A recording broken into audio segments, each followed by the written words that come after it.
We've opened Double Masters 2022. Most of us have. If you haven't, you've missed out. But you're not going to miss out forever, because a lot of the cards are going on the singles market. So right now it's important to know what to do from this point on. We're going to talk a little about how we do it, what we decide, and how we decide what to keep and what to sell. A lot of boxes have been cracked and a lot of singles have hit the market. And what happens when the singles hit the market is that the prices will drop. So prices drop and cards become less valuable, but only for the moment, because a lot of those cards are going to have an uptick at some point. It might take a year, it might take 2 years or 3 years, we don't know.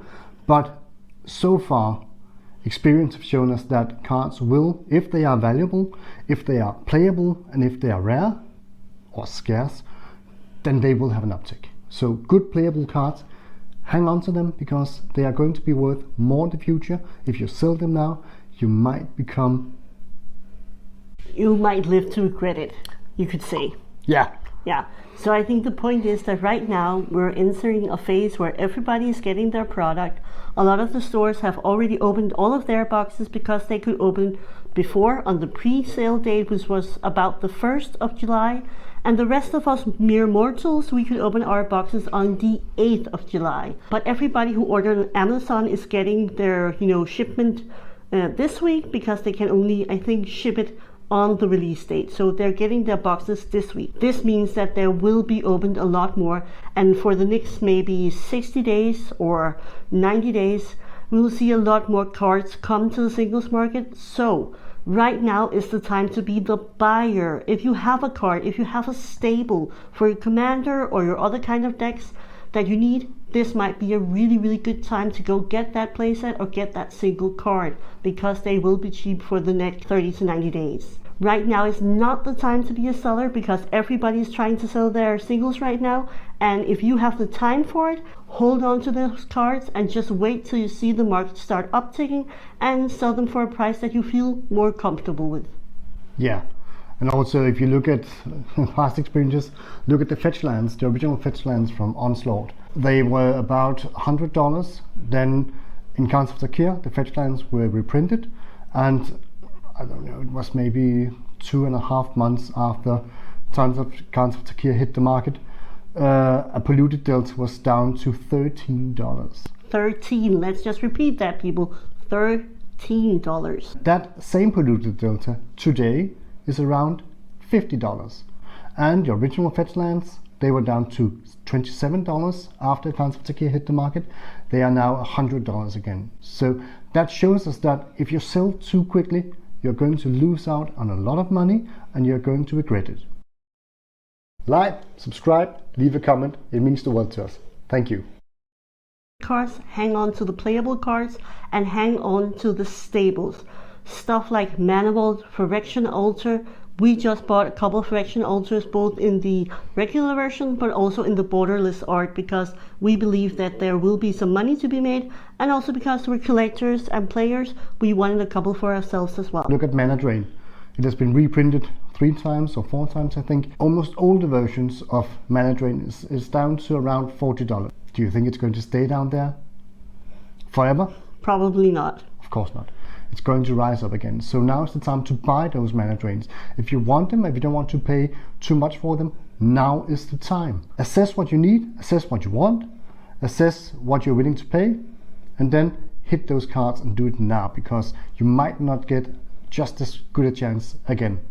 At least not in the near future. So go get your single. If you got some awesome pulls and you're going to part with them, just hang on to them for a little bit longer. Don't sell your Imperial Seal right now. Reprint equity. The whole idea is that Magic has a lot of valuable cards, and they like to only reprint these in master sets where they can claim a higher price for the product. There's also something to the speculation about if you want to keep some of that reprint equity and you want to make sure that the cards are desirable and that you can, persuade customers to buy product because of these specific cards. You don't want to oversaturate the market. We could take Double Masters 2022. This is longing for reprint. Under normal circumstances, if it was just a standard product, it would get a reprint now, because Wizards can see they can sell it and they can earn more money. But For the long time game for Wizards, it's better not to reprint the set right now. Give the people a taste of a really awesome product, but also not saturate or oversaturate the market, and just keep people wanting more, because it almost pretty much guarantees that Wizards will be able to sell another Double Masters 2024 in a couple of years' time. So reprint equity is the idea that they have some cards that they know on the second market has a really high value and are generally highly sought after. So if you put them in a set, you can almost guarantee that that set will sell. So that was a little bit about reprint equity. This is not financial advice. I just burned a booster box on my barbecue grill, so do you really want to listen to what I say? What to do with all those sealed boxes that you might have lying around? If you look at the original Double Masters, which was released on August 2020, it has doubled in price at the moment. So in 2 years, the prices on a box, if you sell it, has doubled. Let's be honest, I think Double Masters 2022 is a better product than the original Double Masters. If history repeats itself, then Double Masters 2022 is also going to double in value. If you have some seal cases lying around, hold on to them. Another wave of draft boxes for Double Masters 2022 might hit the stores, at least if you are going to listen at water pipes in our LGS. Singles is at a really low pricing right now. They might go lower, but in the future they will begin to rise steadily and find their level again. So go out and buy your singles of the cards you've always wanted. Go nuts, buy a playset, and keep on holding on to your really good cards. If you intend on selling them, wait a little while. Keep a hold on that sealed product, because it might double in value in the coming years. If you found this video interesting, you can have a look at that video where Jens burned our booster box, or you can have a look at that video where we pulled some insane amount of stuff. Check it out.